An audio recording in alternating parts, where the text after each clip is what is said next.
Welcome, Aquarius, to your Vernal Equinox 3-month forecast for the ascendant, the sun or the moon. Each year, when the sun returns to the first zodiac sign of Aries, we welcome a new astrological year, but we also usher in Cardinal Quadrant 1. Western tropical astrology is based on the seasons, and there are 4 of them. Each of those is known as a cardinal quadrant. The first of them, Aries, very much about passion, initiation, and it's ruled by the fiery Mars. What does that mean for you, Aquarius?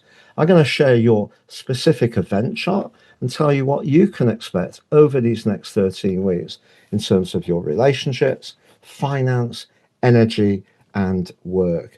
I'm astrologer Patrick Arundell. A very warm welcome. If you've yet to subscribe to the channel, please do so now to help it to continue to thrive.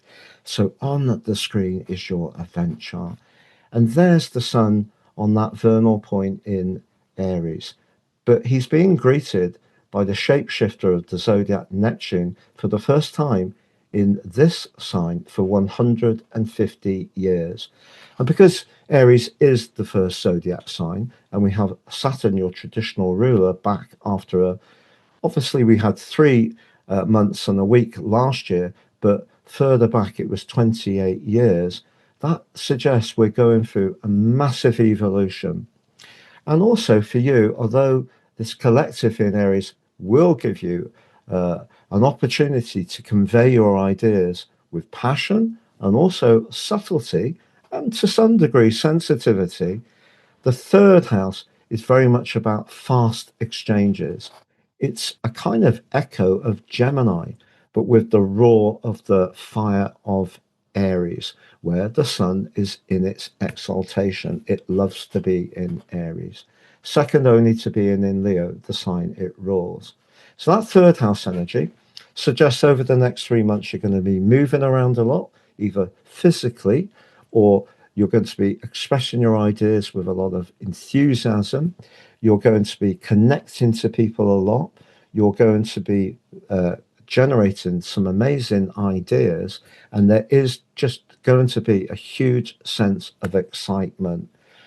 So let's just drill down deeper into it. How will Neptune play out? Well, I think it's possible that if you are a creative and you write, you're going to be inspired over this next 3 months. But of course, Neptune can also distort subtly. So it's important if you're discussing anything that you do stay factual, but your natural detachment can help that. And Saturn being in the third house is also going to keep you honest too. But because Pluto in your sign has been evolving your approach to situations very powerfully over the last couple of years, if you recall, 10 weeks in 23, the first 6 months from the time of his birthday, the 21st of January in 24, from the middle of November that year round to now full time. But guess what? He's in an amazing sextile to Saturn. So if you're evolving your individual way of being, maybe in terms of your physical presence or your ability to be in touch with what's really at the core of your being, the way you express it can be given extra validity by Saturn. It's almost like your words can come across with great conviction, despite that shimmering energy of Neptune, which can, distort and can take away the sun's power, rob it of power. I think once the sun gets past Neptune and Saturn, your energy will go up. It is possible that with Neptune and Saturn together, your nervous system at the present is a little bit stressed. But beyond them, we have Venus, the relator, in the third house. Be very charming. I like Venus in Aries. Venus in Aries goes for things. It doesn't sit on its hands like its rulership of Libra. And it has the courage to say what it wants in the third house for you. But that conjunction to the moon is really lovely. It means you can find a nice blend of being authoritative, being sensitive with Neptune, but also being very caring. The moon in the third house can be a bit detached, but I think here Venus just conditions that in a very constructive way. The moon's pretty close to Chiron. If there has been a sense that your voice doesn't get heard and that has been hurtful to you, by the end of March, as Venus comes on to Chiron, there can be an improvement. You will start to feel that there is and can be some recognition. But what about what else is going on in the chart? We've just gone through a big transition. The sun has moved from the final zodiac sign to the first one. But for you, the sun in Pisces was house 2, now in 3. The second house is how you value yourself. It's also about your life foundations, also about your everyday money, also about what you might really enjoy eating and drinking. And Mars in the second house, particularly in Pisces, can have quite the appetite, but it's blessed on this event by Jupiter, the ruler of the sign of Pisces. So there's a mutual receptivity. And this is terrific because if you have been facing some headwinds around earning money generally over the last couple of years because of Saturn being in Pisces and recently Mercury entering Pisces on the 6th of February, a sign that I feel Mercury struggles in. The retrograde began on the 26th of February. It's going to end today, the 20th, but just later on after this event. So good news can come quite quickly. The third house can be messages. A message can come to you. Do you believe everything you're told? Well, none of us can these days, can we, with all these text messages and emails we get that are scams? And that's where you need to be vigilant with Neptune. But I think some good news can come because Mercury informs communication. And go indirect, even if it is going to take to the middle of April to come out of Pisces, go indirect is going to be helpful. It comes out of the shadow on the 9th of April, but you will really start to see things absolutely rattling along at breakneck speed from the middle of April. But that link between Mars and Jupiter is a very self-confident and very physical one between the second and sixth houses. But because they're both in water signs, it's about being in touch with our instincts, but also being grounded to make sure that any moves we make, which can be, very self-assured between Mars and Jupiter, we are looking for some kind of functional outcome. Why not? Uranus, the modern ruler of the sign of Aquarius, is still in a great sextile to the sun. Now, they were linking perfectly by elements until the sun's move into Aries, so they can still be very helpful to you.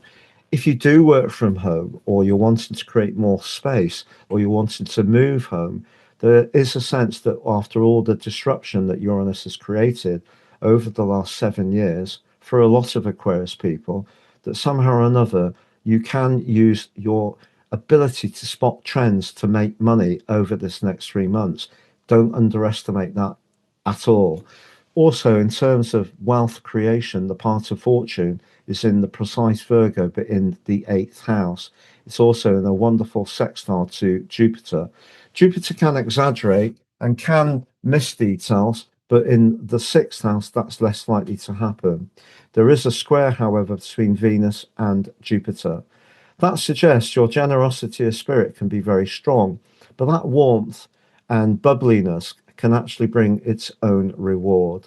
So to recap for you personally, Aquarius, when it comes to deep changes within you, they're actually beautifully supported by this event, Pluto, Saturn. The sun moves into the part of your chart that speeds things up, but it also creates a sense of excitement. You are an air sign, so you're a natural thinker or communicator. Because the third house is about that, what you gain from Aries is extra conviction, persuasion, and passion because of the fire. The fact that Neptune and Saturn lie in wait suggests your nervous system could be tested a little bit over the next week. You may feel a bit more weary than you might expect with the sun arriving in the sign of innate energy and very much to do with our bodies. But once the sun gets past this duo, your vitality will increase. When it comes to relating to people, despite the fiery and sometimes impatient vibe of Aries, I think you can do so with a lot a lot of sparkle, effervescence. People will be drawn to you. That natural penchant you've got for spotting trends, being inventive, is lit up by the sun's link to Uranus. And don't worry if you're doing something at home in order to create extra revenue. It could be through technology or the internet. In terms of your physical health, I feel that Mars may, and the overall pack of energy that's been in Pisces, may have seen a bit of sluggishness recently, may have been difficult to resist any morsel that is rather yummy. But that link with Jupiter brings a bit more physicality to the equation, but it is important to be guided by our senses. So, to recap across all the areas, relationships. Well, if you need to chat someone up with Venus conjunct Moon in Aries in the third house, you'll both have the initiative, the charm, and be able to also have the confidence to speak up. With the Sun conjunct Neptune, if you are a writer or a thinker, you can add some subtlety to your approach, which can be very positive. If you have got some kind of limitation on your mobility, or there is something around the physical thing that you rely upon, whether it's a car, a bicycle, a motorcycle, there could be something that needs attention, maybe also around an electrical item over the next few days that, a domestic item that may need a repair or an upgrade. But I think your financial picture is going to pick up from now for sure. It's been a pleasure being with you. If you've yet to watch your Pisces new moon, Aquarius, please see on the screen for that. Jupiter direct for that. You can get your daily written horoscope fired to your device each morning. Please see the link below. I've written them for years. It gives you an opportunity to have that cosmic pit stop in the morning, that moment of reflection, and you can read it for your ascendant, the sun, the moon, whatever you want. If you'd like to work with me direct, please see my testimonials below. If you'd like to order your personal horoscopes, they're great value, very accurate, totally unique for the person they're produced for. The life roadmap can give us, or does give one, I feel, a lot of insight into the patterns that are played out in our lives, but how we may break the ones that have proved challenging. The forecast helps us to time our moves in the year ahead. There's 50% off if you apply Astro 26 at the checkout, or if you want the Draconic Soul Karmic version, please apply Draco 26 at the checkout. Wishing you all the best for this hugely exciting phase, Aquarius, over the next 3 months. As an Aquarius too, I'm rather pumped as well. All the best and goodbye.